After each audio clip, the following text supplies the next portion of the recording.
حضرت مکحول رحمۃ اللہ علیہ کہتے ہیں، حضرت عبادہ بن صامت رضی اللہ تعالیٰ عنہ نے ایک دیہاتی کو بلایا تاکہ وہ بیت المقدس کے پاس ان کی سواری کو پکڑ کر کھڑا رہے۔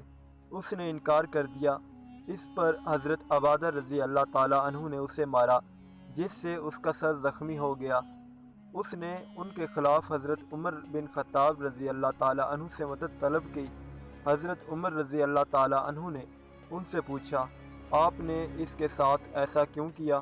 انہوں نے کہا، اے امیر المومنین، میں نے اسے کہا کہ میری سواری پکڑ کر کھڑا رہے، لیکن اس نے انکار کر دیا اور مجھ میں ذرا تیزی ہے، اس لیے میں نے اسے مارا۔ حضرت عمر رضی اللہ تعالیٰ عنہ نے فرمایا، آپ بدلہ دینے کے لیے بیٹھ جائیں۔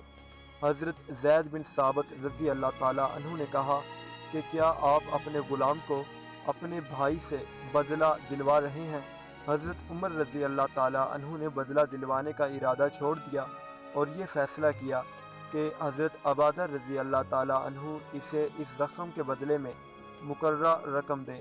حضرت سوید بن غفلہ رضی اللہ تعالیٰ عنہ فرماتے ہیں، جب حضرت عمر رضی اللہ تعالیٰ عنہ ملک شام تشریف لے گئے تو اہل کتاب میں سے ایک آدمی کھڑا ہوا جس کا سر زخمی تھا اور اس کی پٹائی ہو چکی تھی۔ اس نے کہا، اے امیر المومنین، آپ میری جو حالت دیکھ رہے ہیں، یہ سب کچھ ایک مسلمان نے میرے ساتھ کیا ہے۔ اس پر حضرت عمر رضی اللہ تعالیٰ عنہ کو بہت زیادہ غصہ آیا اور حضرت صہیب رضی اللہ تعالیٰ عنہ سے کہا، جاؤ اور دیکھو کس نے اس کے ساتھ ایسا کیا ہے، اسے میرے پاس لاؤ۔ حضرت صہیب رضی اللہ تعالیٰ عنہ نے جا کر پتہ کیا تو معلوم ہوا کہ یہ سب کچھ حضرت عوف بن مالک اشجعی رضی اللہ تعالیٰ عنہ نے کیا ہے۔ حضرت صہیب رضی اللہ تعالیٰ عنہ نے ان سے کہا کہ اے امیر المومنین، کو تم پر بہت غصہ آیا ہوا ہے، تم حضرت معاذ بن جبل رضی اللہ تعالیٰ عنہ کے پاس جا کر ان سے کہو کہ وہ حضرت عمر رضی اللہ تعالیٰ عنہ سے تمہارے بارے میں بات کریں اور وہ تمہارے لیے ان سے سفارش کریں، کیونکہ مجھے ڈر ہے کہ حضرت عمر رضی اللہ تعالیٰ عنہ تمہیں دیکھتے ہی فوراً سزا دینے لگ جائیں گے۔ چنانچہ جب حضرت عمر رضی اللہ تعالیٰ عنہ نماز سے فارغ ہوئے تو انہوں نے پوچھا، صہیب کہاں ہیں؟ کیا تم اس آدمی کو لے آئے؟ حضرت صہیب رضی اللہ تعالیٰ عنہ نے کہا، جی ہاں۔ حضرت عوف رضی اللہ تعالیٰ عنہ جا کر حضرت معاذ رضی اللہ تعالیٰ عنہ کو اپنا سارا قصہ بتا چکے تھے اور حضرت معاذ رضی اللہ تعالیٰ عنہ اس وقت وہاں آئے ہوئے تھے۔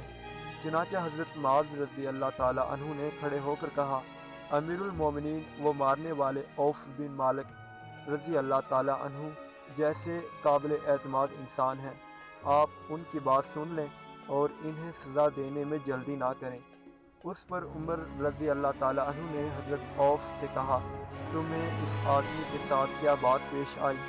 انہوں نے کہا، اے امیر المومنین، میں نے دیکھا کہ ایک مسلمان عورت گدھے پر سوار ہے، یہ پیچھے سے اس گدھے کو ہانک رہا ہے۔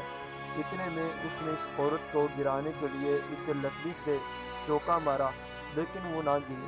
پھر اس نے اسے ہاتھ سے دھکا دیا جس سے وہ عورت گر گئی اور یہ اس کے اوپر چڑھ گیا اور اس کی عصمت لوٹ لی۔ میں یہ منظر برداشت نہ کر سکا اور میں نے اس کے سر پر مار دیا۔ حضرت عمر رضی اللہ تعالیٰ عنہ نے اس سے کہا، تم اس عورت کو لاؤ تاکہ وہ تمہاری بات کی تصدیق کرے۔ حضرت عوف رضی اللہ تعالیٰ عنہ اس عورت کے پاس گئے تو اس کے باپ اور خامند نے ان سے کہا، تم ہماری عورت کے ساتھ کیا کرنا چاہتے ہو؟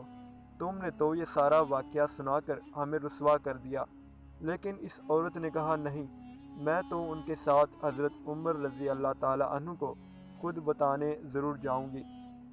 تو اس کے والد اور خامند نے کہا، تم ٹھہرو، ہم جا کر تمہاری طرف سے ساری بات پہنچا آتے ہیں۔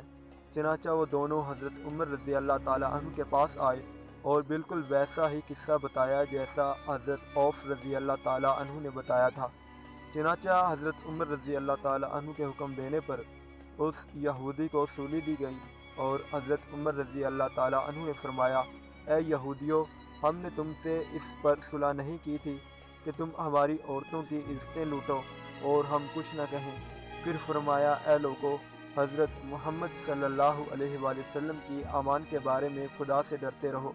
لیکن ان میں جو کسی مسلمان عورت کی عزت پر حملہ کرے گا اس کے لیے کوئی امان نہیں ہوگی۔ حضرت سوید رحمۃ اللہ علیہ کہتے ہیں، یہ پہلا یہودی ہے جسے میں نے اسلام میں سوری کرتے دیکھا ہے۔ اللہ ہم سب کا حامی و ناصر ہو، آمین۔ مزید اسی طرح کی اسلامی ویڈیوز کی اپڈیٹس کے لیے ہمارے چینل کو سبسکرائب کریں۔